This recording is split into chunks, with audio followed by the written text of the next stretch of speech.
Hey, what's up gamers? Welcome back to the channel. If you're new here, hit that subscribe button and the notification bell so you don't miss out on my latest gaming tips and tricks. Today, I'm dropping a sick tutorial on how to get unlimited diamonds in My Café straight from your phone. No need for a PC, rooting, or jailbreaking. Keep it simple. I've tried this method myself and it worked like a charm. Let's dive in. First, launch My Café and head to your profile or settings menu. There, you'll find your unique player ID. Take a screenshot or jot it down so you don't lose it. Ready? Let's roll. Next, open your mobile browser, Safari, Chrome, or whatever you prefer, and head to this site. Search for My Café and select the Unlimited Diamonds hack option.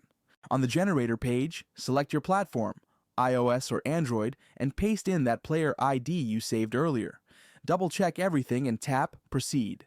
The tool will hook up with your account in seconds. Time to get hyped.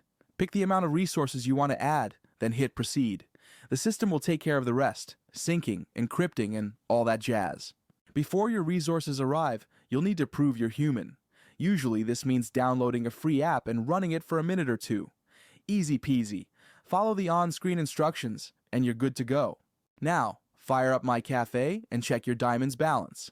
If you follow the steps correctly, your resources should be waiting for you. I tested this method, and it worked flawlessly. No grinding, no spending cash. And that's how you get unlimited diamonds in My Café. If this guide helped you, hit that like button, share it with your friends, and subscribe with the bell for more gaming hack tutorials. Got stuck somewhere? Drop a comment below. I respond to all of them. Thanks for watching, and I'll catch you in the next video.